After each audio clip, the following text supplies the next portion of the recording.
Now, I grew up in the new church and I learned this form of the Lord's Prayer by heart. This is the one that I was most familiar with. But for those of you who have grown up in another church or perhaps learned it at school, you might have noticed a few differences between this version and the version that you know. I wonder if anybody spotted any differences in particular. Does anybody want to point any out? Plural, heavens. The plural of heavens. Debtors instead of trespassers. Or debtors instead of trespassers. I wonder if others noticed that. And one forever. So One forever instead of ever and ever. Now I want to focus on a different one. And I know at the end of the third line and going into the fourth, as in heaven, so upon the earth. Who learnt on the earth as it is in heaven? Who learnt that version? And I just want to talk about why we use that particular phrase in that particular way within the new church. Because it will strike some as strange, as there are other changes. Well, it turns out that this particular way of saying it, as in heaven, so upon the earth, preserves the order of the Greek sentence. So if you look at the Greek Bible, the Greek New Testament, as it's recorded, it says heaven first and earth later. That's one thing. But it also begs the question, and it's an important question, which comes first, earth or heaven? And are we talking about first in time or first in priority? First in time or first in priority? A few weeks ago, I was in a meeting, a Zoom meeting, as many of us often are these days, with a pastor from somewhere in America. And he made the comment that the ancients, when they wrote their lists, tended to write them backwards. They wrote their lists backwards. And this is what he quoted as an example of that. A well-known passage from Galatians chapter 5, where Paul writes, "But the fruit of the Spirit is love, joy, peace, long-suffering, kindness, goodness, faithfulness, gentleness, self-control." That's the list as Paul writes it.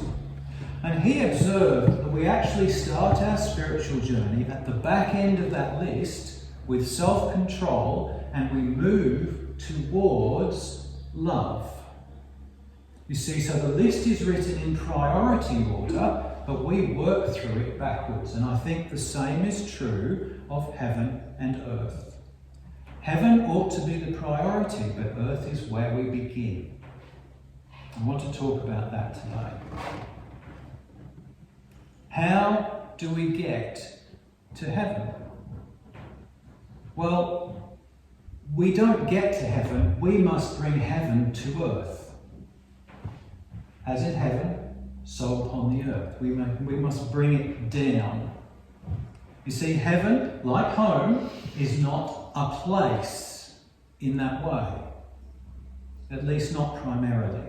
And the teachings of the church, of the new church, tell us that we are in heaven only to the extent that heaven is in us.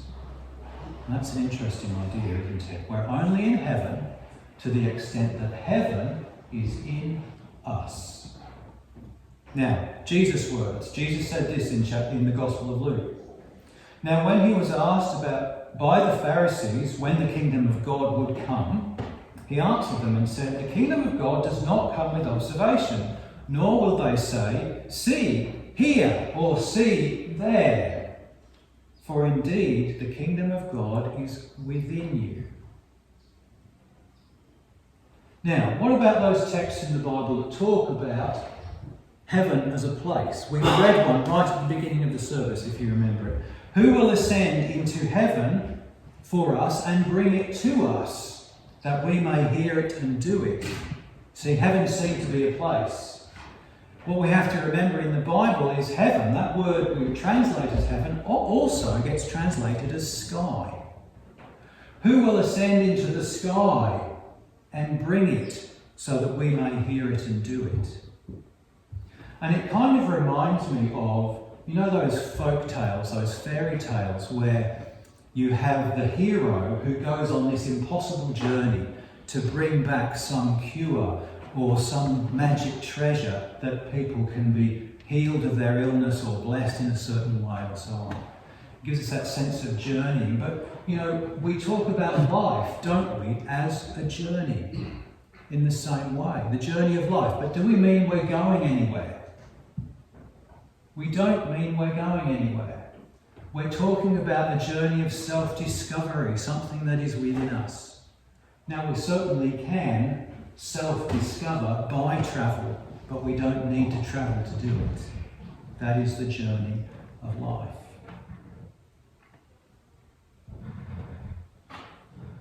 Now, I want to read something from the teachings of our church, written by Emanuel Swedenborg, where he says this: "It can never be said that heaven is outside anyone. It is within, because every angel accepts the heaven that is outside in keeping with the heaven that is within. We can see then how mistaken people are who think that getting into heaven is simply a matter of being taken up among the angels, regardless of the quality of their inner life, who believe that heaven is granted merely because of the Lord's mercy. On the contrary, unless heaven is within an individual, nothing of the heaven that is outside flows in and is accepted." So one of the problems we have with this idea of heaven as a place is that we realise we're not there yet. Are we? We're not in heaven here and now. We see the war in the Ukraine. We see the coronavirus and all the havoc that has wreaked, the many people who have died from both, and many other causes. We realise heaven is not here and now. So we kind of hang on to this vague hope that maybe one day we'll get to heaven. Maybe one day the world will be a better place and we won't see so much suffering. And often what we do is we expect other people to bring it to us. Don't we have such great expectations of our leaders? Now, South Australia's just elected a new premier. And I'm sure that there will be all sorts of celebrations on the street. But what will happen in 2 years' time? How will they look at that person now in 2 years' time after he's made policy decisions that are unpopular and so on? We expect our leaders to bring us heaven, but they can't. Who will ascend into heaven for us and bring it to us? And the Lord's retort to that in Deuteronomy is, "But the word is very near you. It is in your mouth and in your heart that you may do it." So what should we do? We have to live from the heaven that is within, as though heaven is possible here and now. Now I want you to remember the first part of this prayer. "Our Father who art in the heavens, hallowed be thy name. Thy kingdom come, thy will be done. Thy will be done. As in heaven, so upon the earth." What's our responsibility? It is to do the Lord's will. And in that way we bring heaven to earth. I want to say that what rules us is what rules within us, not what rules outside. I'm going to give you some examples of that. The only question for us is, what is it that rules within? What is it that rules within me? Now, we're familiar with this idea. I don't know whether you realise it, but we are. We're familiar with this idea that what rules us is what rules within us. I'm going to give you some examples. So, in the last few weeks, I've been aware of an advertising campaign for a diet program. And some of you may have seen it. And the slogan that I picked up just a few days ago is, "Changing the way you eat starts with your psychology." What rules us is what rules within. We have the saying, take care of the pennies and the pounds will look after themselves.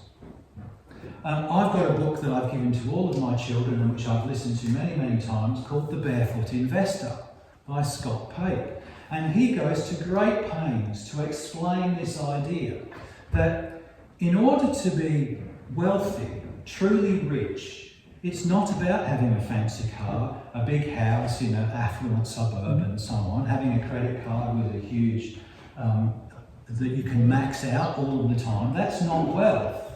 Wealth is about all the little actions, the little things that you do that bring satisfaction to your life. Even if we talk in purely financial terms, it's not about spending a great deal of money. It's about your attitude to money that brings about wealth. We have another saying, where there's a will, there's a way. What rules within us is what rules us. And even Viktor Frankl, I don't know whether you've heard his name, a man who discovered purpose and meaning in a Nazi concentration camp. What rules us is what rules within us.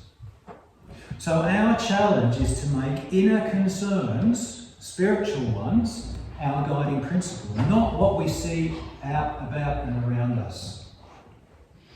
So instead of focusing on our context and our circumstances, we focus upon the values that we have and we apply those to our lives and see the way that that transforms the world around us.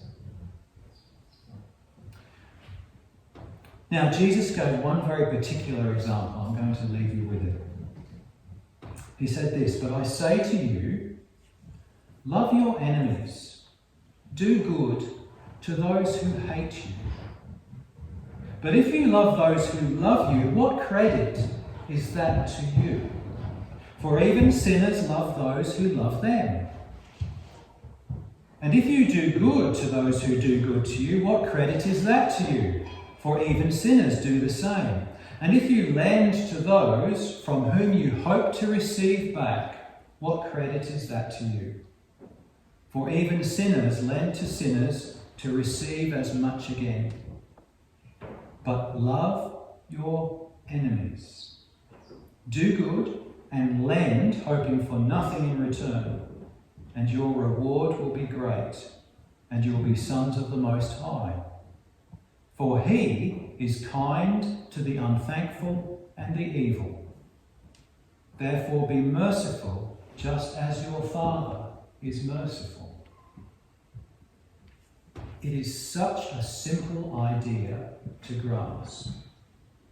To act out of what is within me, not out of the way another person treats me.